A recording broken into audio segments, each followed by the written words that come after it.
न सिर्फ कब्जा कर लिया, उसको 25-30 बरस से अपने कंट्रोल में रखे हैं। और ये उस दल के अध्यक्ष हैं जो चाल चरित्र चेहरा की बात करता है। ये वो दिलीप जायसवाल हैं जो बीजेपी के अध्यक्ष हैं और साथ ही राबड़ी देवी के मुंह बोले भाई भी हैं। ध्यान रखिए, ये कब्जा इसलिए नहीं किए हैं कि ये बीजेपी के अध्यक्ष हैं, ये कब्जा इसलिए कर पाए हैं कि हमाम में सब नंगे हैं। ये सारे नेता एक साथ मिलके, जिसमें राजद के लोग भी शामिल हैं और जिसमें भाजपा के लोग भी शामिल हैं, सुबह शाम राजद का नेतृत्व ये कह रहा है कि हम लोग भाजपा से लड़ाई लड़ रहे हैं, और भाजपा का अध्यक्ष, राज्य का अध्यक्ष, उसने एक सिखों के कॉलेज को जबरदस्ती कब्जा किया हुआ है। उसको राजद की इतनी बड़ी नेत्री राबड़ी देवी कह रही कि मेरा मुंह बोला भाई है, और उनके मुख्यमंत्री रहते हुए ये कब्जा हुआ है, और उसके बाद लगातार ये कब्जा बना हुआ है। तो ये दिखाता है कि भाजपा, राजद, जदयू, ये सब when it comes to personal profiteering, व्यक्तिगत लाभ की जहां बात आती है, तो ये सब लोग आपस में मिल जाते हैं। आपने सरदार मौलेश्वर सिंह के बच्चों से सुना, लीगल स्थिति आपने सुनी। भाई, जो व्यक्ति उस कॉलेज में क्लर्क भी बाद में बने, पहले जो इन लोगों ने कॉलेज को शुरू किया उसके हेल्पर थे, फिर कॉलेज में क्लर्क बने, फिर उसके बाद वहीं पर एडमिनिस्ट्रेटर बने, फिर उन्होंने ट्रस्टी जो था उसी को हटा दिया, खुद ही मैनेजिंग ट्रस्टी या डायरेक्टर बन गए, अपने बेटे को ला दिया, अपने बहू को डाल दिया, और जो लोग भी ओरिजिनल बनाने वाले थे सबको हटा दिया। उन्होंने जो किया ये तो बहुत गंभीर विषय है, लेकिन आपके हमारे लिए गंभीर विषय ये है कि बिहार में 25 साल से ये चीज चल रहा है, आज तक न किसी ने आवाज उठाई,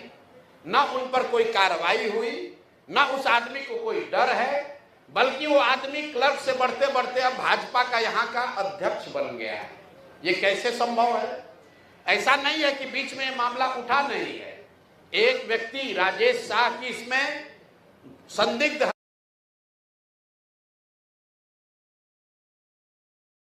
हत्या भी हुई है, उस पर केस भी हुआ है। उस परिवार के लोग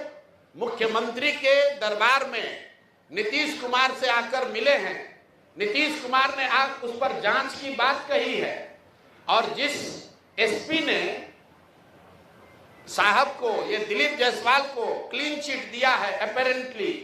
उन्हीं की पत्नी के बारे में कहा जा रहा है कि उसको मेडिकल कॉलेज में एडमिशन देके उनको MBBS कराया गया है। तो ये जो पूरा मॉडल है, इस कॉलेज का इस्तेमाल राजनीतिक लाभ और पैट्रोनेज के लिए खुलेआम 25 साल से किया जा रहा है। अब एक आंकड़ा सुनिए, 50 से ज्यादा पॉलिटिकल लोगों के परिवार के लोग, एक तो नहीं, 50 से ज्यादा अलग अलग पॉलिटिकल परिवार के लोग, उनके बच्चे, उनके परिवार के सदस्य बिना किसी एडमिशन टेस्ट के मैनेजमेंट कोटा से इस कॉलेज में उन्होंने एडमिशन लिया, वहां से मेडिकल की उनको डिग्री मिल गई, और वो सब दिलीप जायसवाल को बचाने और मदद करने में लगे रहे। जब भी पिछले 25 वर्ष में दिलीप जायसवाल को कोई परेशानी हुई, जिससे भी परेशानी हुई, उस व्यक्ति को, वो चाहे राजनीतिक नेता था